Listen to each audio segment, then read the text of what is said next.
Estamos começando uma nova temporada do Rio Grande que dá certo. Neste mês que completamos 6 anos no ar. Sempre contando histórias de empresas que ajudam o Rio Grande a dar certo. Hoje recebemos com muita satisfação o diretor-geral da CMPC no Brasil, Maurício Harger. Seja bem-vindo ao Rio Grande que dá certo, Maurício. Muito obrigado, Osíris. Um prazer estar aqui dando boas notícias, falando de pauta positiva para o nosso país e para o Rio Grande do Sul. A CMPC está diretamente ligada desde 2009 ao Brasil, e em especial aqui ao Rio Grande do Sul, com um aporte de investimento muito grande na chegada, depois outro grande em 2015. Vou contar um pouquinho dessa história, né? A CMPC hoje tem um guarda-chuva de colaboradores, de investimento muito forte no Rio Grande, não é, Maurício? Sim, Osíris. Efetivamente, a companhia tem mais de 100 anos, é uma companhia chilena e que chegou no Brasil há 12 anos, fazendo uma aquisição desta unidade industrial na cidade de Guaíba. É uma unidade que teve vários outros acionistas, mas o primeiro acionista que chegou e fez investimentos importantes foi a CMPC. Então, ela chegou, fez um investimento de modernização, atualização dos ativos. Logo em seguida, anunciou a expansão, que é o que a gente chama de Guaíba 2, e ficou conhecido como o maior investimento privado do Estado, que entrou em operação em 2015. E agora estamos fazendo um segundo grande investimento, um investimento de 2,75 bilhões de reais, que é o segundo maior investimento privado do Estado e que une sustentabilidade e eficiência operacional, muito alinhado com a demanda da sociedade e também com o crescimento desta matéria-prima renovável, sustentável, que acaba sendo também bom para o nosso planeta, né? Agora, diretamente hoje, quantos colaboradores tem a CMPC aqui no estado e o giro de recursos a partir desses produtos produzidos aqui? Nós temos empregos fixos entre colaboradores próprios e terceiros, algo como 6 mil. Dentre esses 6 mil, algo superior um pouco a 2.300 colaboradores na unidade industrial e todo o resto nas atividades florestais, ou seja, em mais de 70 municípios, distribuído entre as atividades de silvicultura, colheita e transporte florestal. Isso tem um impacto muito positivo na economia, porque os nossos estudos aí econômicos indicam que a atividade da celulose, toda a sua cadeia de silvicultura, tem um índice de 7 vezes em termos de indução de postos de trabalho na economia, ou seja, cada emprego que nós geramos, essa distribuição de renda, essas pessoas indo à farmácia, ao supermercado, acabam gerando outros empregos. Pela nossa estimativa, tem um impacto em algo como 45 mil postos de trabalho no Rio Grande do Sul. Isso é com uma produção num patamar de uns 2 milhões de toneladas por ano, um faturamento superior a 4,5 bilhões de reais por ano. Esses produtos hoje saem via porto próprio, vão para o mercado interno, mercado externo? Como é que é distribuído isso hoje? A produção da nossa unidade industrial, somente 9% fica no Brasil. Essa é mais ou menos a média da produção Brasil, então nós estamos muito alinhados. O Brasil é um grande produtor e exportador desta matéria-prima, então 91% é exportado. A operação ela é um case de sustentabilidade, porque nós temos um porto à beira do Rio Guaíba, então a gente leva toda a celulose a ser exportada para o Porto de Rio Grande via barcaças. Essa barcaça é esvaziada no Porto de Rio Grande, onde será exportada através de navios, passa em Pelotas, enche de madeira de propriedades que nós temos lá na região sul, algo que seria inviável trazer para o transporte rodoviário, e traz para a unidade fabril para ser processada. Os principais destinos da celulose hoje, da CMPC, são cerca de 1/3 da produção dessa exportada vai para a China, quase 1/3 para a Europa, e o outro 1/3 está distribuído entre a Ásia e a América do Norte. Essa produção hoje ela está espalhada em diversos produtos. Muitas vezes a gente tem um produto ligado à CMPC dentro de casa e não tem conhecimento disso. Que produtos são esses a partir do que é produzido hoje na CMPC? Olha, Osíris, cerca de 40 itens na sua casa hoje são à base de celulose. São desde itens mais comuns que você sabe, que são as embalagens dos produtos que você acaba adquirindo pelo comércio eletrônico, ou que você vai até um supermercado, farmácia, até em cápsulas de remédio, em telefones celulares, e até alguns alimentos têm variação de celulose que são aplicados, né? A CMPC ainda tem uma subsidiária brasileira que chama-se Softs, e que tem algumas marcas presentes no supermercado que possivelmente você e os telespectadores também têm, que são a marca Softs, Lips, Elite, entre papel higiênico, guardanapo, fraldas, lenços, ou seja, todos esses itens de papéis para higiene, limpeza e cuidados pessoais. E ainda tem um futuro promissor da celulose, né? Se você avaliar, hoje a demanda da sociedade é para a substituição de outras matérias-primas à base de combustível fóssil para a matéria-prima renovável. E a matéria-prima renovável, biodegradável, sustentável é a celulose.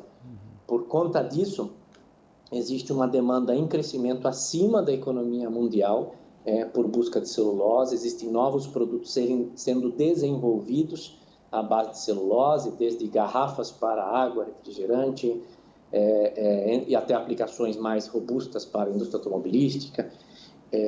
O fato é que existe uma demanda para a melhoria da reciclabilidade por todo esse tema de ESG, sustentabilidade. No Brasil, hoje, além do nosso investimento, estão anunciados outros grandes investimentos para crescer a capacidade de produção de celulose, que somam 35 bilhões de reais até 2023, para que você entenda a pujança e a necessidade que o nosso planeta tem de substituir matérias-primas por renováveis e biodegradáveis.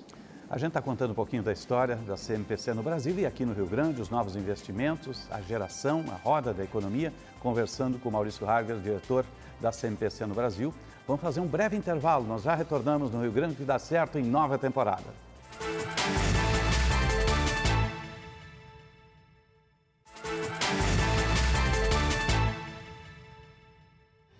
Estamos retornando com o Rio Grande que dá certo, hoje recebendo o diretor-geral da CMPC no Brasil, Maurício Harger. A gente está falando de produtos no bloco anterior. Se encaixa nesse espaço aberto aí também a madeira ecológica a ser produzida, Maurício? Sim, se encaixa, Osíris. De fato, é uma excelente pergunta, né? Você sabe que a construção civil tem tido uma aceleração, um aquecimento aí por conta até da pandemia, as pessoas estão mais em casa. E a sustentabilidade também faz parte da agenda das famílias. Existe uma tendência muito positiva de uso de madeira na construção civil. Hoje em dia se fala muito da construção civil com a madeira engenheirada, né? É uma madeira com um poder de resistência maior para a construção, para funcionar como viga. Recentemente nós fizemos um grande investimento num escritório administrativo no sul do Chile, na cidade de Los Angeles, que é um dos prédios referências entre os 5 principais da América Latina em construção em madeira. É um edifício de 3 andares e que foi feito com uma tecnologia nova de madeira engenheirada, como é conhecida usualmente no mercado. Ele tem uns nomes técnicos, umas siglas em inglês, mas esse é como é conhecido no Brasil. Então, os Estados Unidos já é um grande usuário de madeira na construção, principalmente para painéis para isolamento térmico.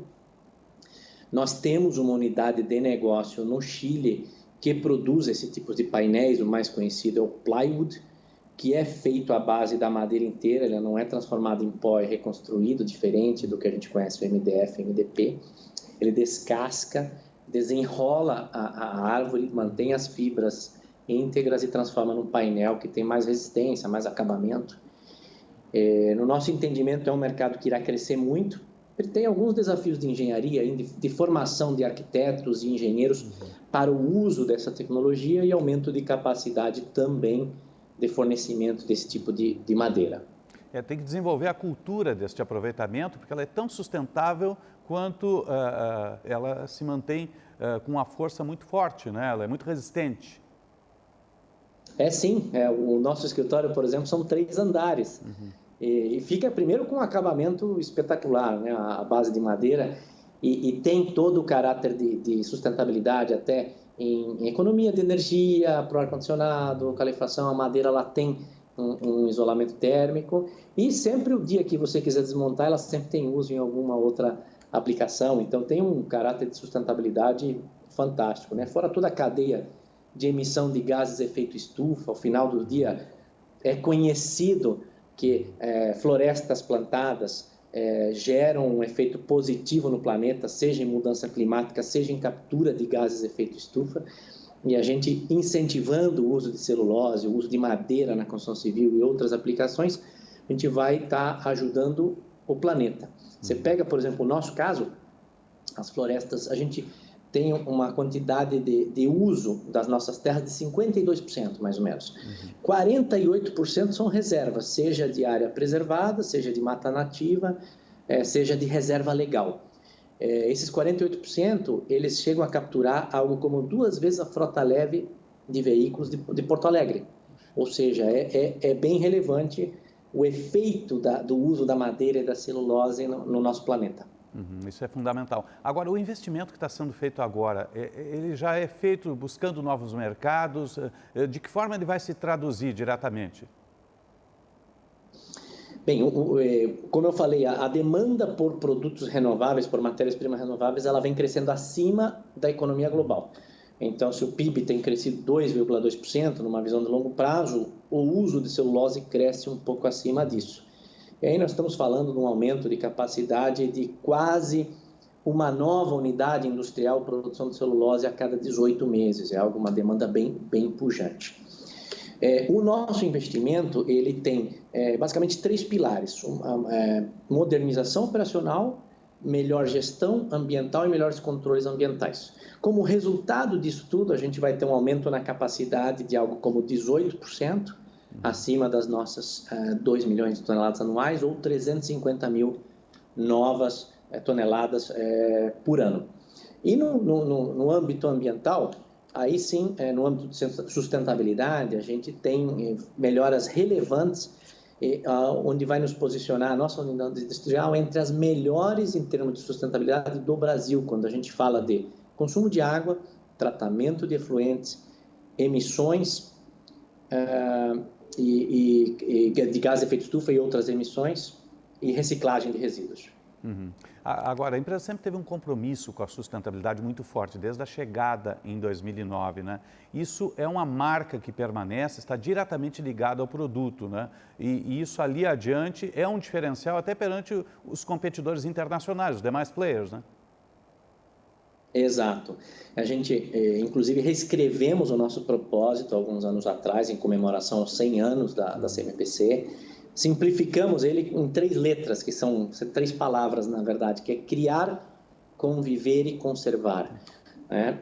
E aí tem o conviver, toda a sociedade, os vizinhos, as comunidades nos entornos, e o conservar, que é algo relevante para o nosso negócio. Nós temos que conservar o meio ambiente, que é onde sai a nossa matéria-prima.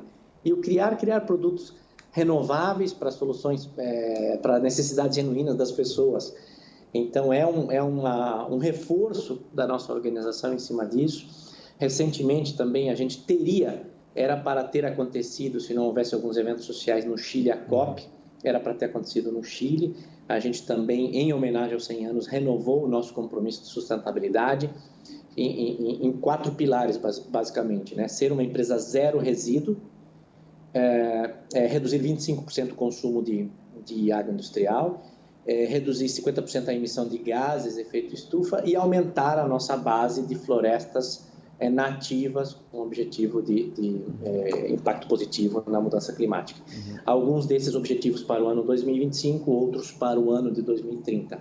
Ou seja, um compromisso público da companhia com o meio ambiente que é reconhecido pelos clientes, pela comunidade e que acabam dando atratividade para talentos, para a gente contratação e também fidelidade junto aos clientes e aos mercados que cada vez exigem mais, né? Hoje um cliente já não aceita, em várias partes do mundo, uma celulose que não seja de uma floresta certificada com FSC. Ele não aceita, ele não compra. Então tem uma mudança importante. Isso é um parâmetro internacional, né, de competitividade, né? E isso acaba sendo um parâmetro internacional de competitividade, né? Isso é exigência internacional dos consumidores, né? Exatamente, Osiris. Existe aí boa parte dos clientes, em proporção superior a 90%, eles já exigem esse tipo e proximamente chegará a 100%, né? Porque o manejo florestal é uma atividade que tem muito impacto positivo, se bem gerido, né? Junto às comunidades, junto ao meio ambiente, em todos os âmbitos, na forma com que você contrata, na forma com que você atua na gestão de impactos. Então, desde um cuidado da velocidade do caminhão, na hora que ele tira a madeira da propriedade, para não gerar pó para o vizinho, desde a velocidade, o horário que o caminhão trafega numa comunidade que tem uma escola e que possa trazer risco aos estudantes que estão ali entrando na escola, então a gente procura evitar. A gente está conversando com o diretor-geral da CMPC no Brasil, Maurício Harger, contando um pouco dessa história toda. Vamos falar um pouquinho mais de produtos e processos a partir do próximo bloco, o bloco final aqui do Rio Grande que dá certo. A gente faz um breve intervalo, retorna em instantes.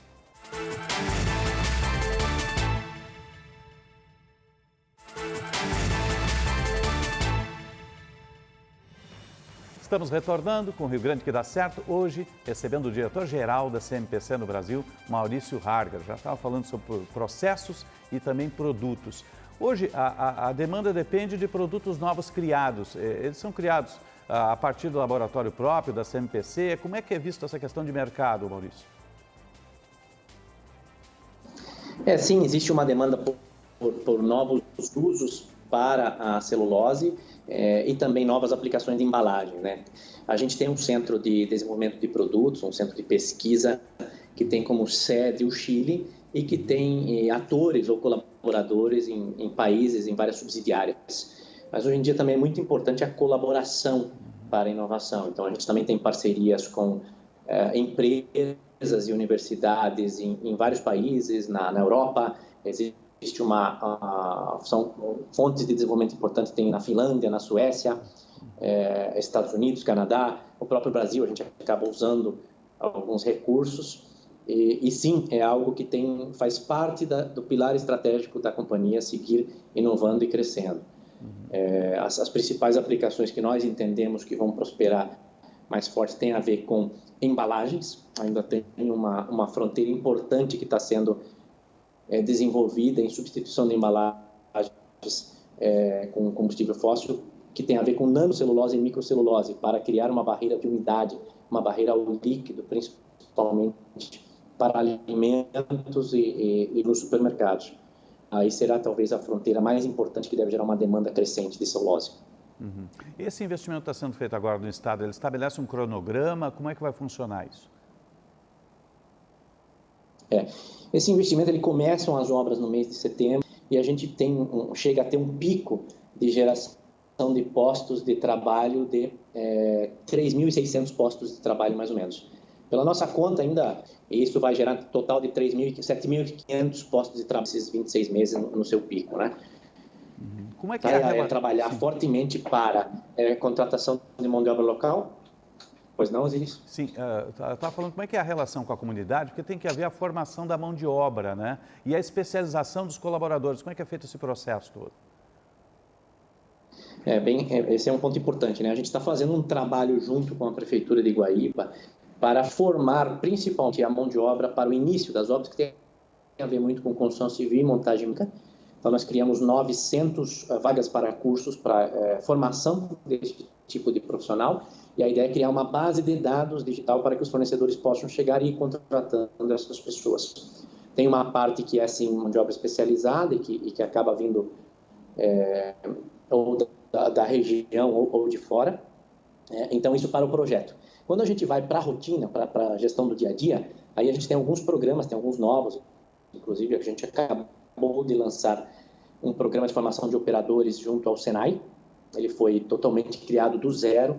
A gente abriu na turma piloto 30 vagas para formação, para crescer dentro da unidade, para ser um operador de painel e assim, programas de trainees para a gente que se forma engenheiro. Então tem uma combinação de programas que vão formar aí nossos futuros sucessores e talentos. A equipagem utilizada toda pela CMPC hoje, de beneficiamento desse produto, né? Nós falamos aí de alta tecnologia. Isso tudo é produzido hoje no Brasil, vem de fora, como é que funciona? Uma boa parte da tecnologia de produção de celulose, apesar dela ter mais de 100 anos, a tecnologia ela é de fora. ela tem origem entre Suécia e Finlândia, basicamente, porque lá que foram os países que criaram essa atividade florestal, começou esse tema todo lá. Então, a tecnologia de produção acaba vindo uma boa parte de lá. Tem partes do processo, um pouco mais mecânicas, que a tecnologia já está presente mais para cá, e equipamentos acessórios, como, por exemplo, geração de energia, né? Uma boa parte do processo, a fibra vai para um lado para ser branqueada, e a lignina, que é outra parte da árvore, vai vir uma biomassa, é queimada numa caldeira de recuperação, e a gente produz vapor e energia. Então, essa parte já de energia, turbogeradores, a gente já acaba tendo outras tecnologias, desde Brasil, acaba estando presente também. Qual a importância da parceria com o governo do estado nesse momento? Ela é muito importante, primeiro, em agilizar. Hoje o governo do estado ele tem sido apoia bastante investimentos, então o licenciamento ele teve uma celeridade, apesar do rigor técnico, ele teve um rádio que acaba sendo muito positivo, dá confiança para o investidor estrangeiro. Num segundo aspecto, também existe aí muita importação de equipamentos, existem algumas tratativas de regimes especiais, como o diferimento, que acabam trazendo competitividade para movimentar a economia gaúcha, portos gaúchos. Isso tudo é muito importante para rentabilidade e movimento da economia local. Ainda programas de formação, a própria prefeitura está com a gente nesse programa de formação de 900 vagas. Então, tem várias contribuições aí no decorrer do projeto que acabam sendo muito positivos e geram otimismo e confiança entre as partes, o que acaba gerando novos investimentos, né? Então, foi uma boa gestão do governo para o projeto Guaíba 2, 2015. Já vem o próximo e, quem sabe, com o êxito desse, tenhamos mais, né? Esse é um pouco da nossa vontade, do nosso entusiasmo. Maurício Hager, diretor-geral da CMPC no Brasil. O que é fundamental para o Rio Grande dar certo? Olha, para mim já dá certo, né? Nós temos um case aqui de 12 anos de muito sucesso. Eu tenho 3 anos à frente dessa operação e a operação melhora a cada dia, as pessoas contribuem cada vez mais. Hoje a nossa unidade tem batido recorde de produção. Mês passado batemos um novo recorde. Se a gente olhar para os 12 meses para trás, é um recorde de produção também. As pessoas têm se desenvolvido, as instituições de ensino têm potencial para nos ajudar, têm nos ajudado. Como eu comentei, a gente tem usado universidade, Senai. As pessoas têm uma lealdade diferenciada que acaba gerando conhecimento interno que permanece dentro da organização e acaba gerando resultados perenes, sustentáveis e melhoria contínua a cada dia. Então, a nossa experiência aqui no Rio Grande do Sul é muito positiva, fora os diferenciais competitivos, como, por exemplo, a hidrovia, né? O uso do Rio Guaíba, Lagoa dos Patos, é algo diferenciado no Rio Grande do Sul, que gera atividade, gera sustentabilidade. A gente tira 100 mil viagens de caminhões por ano por uso de hidrovia. É um potencial gigantesco. Então, mão de obra, recursos, clima, qualificação, combinado com alguns diferenciais de sustentabilidade, eu acho que essa é a fórmula, né? E aí esse processo acelerar, gerar confiança, gerar segurança jurídica, é algo que a gente tem visto melhorando a cada dia nesses 12 anos que a companhia está aqui. Então, nossa relação é um caminho profícuo e de longo prazo. Diretor-geral da CMPC no Brasil, Maurício Hager, obrigado pela presença no nosso Rio Grande que dá certo. A CMPC é parte desse Rio Grande que dá certo. Parabéns pelo trabalho e mais uma vez obrigado. Obrigado, Osiris, um prazer. O Rio Grande que dá certo vai ficando por aqui. Obrigado pelo carinho da sua audiência. Retornamos na próxima semana. Até lá.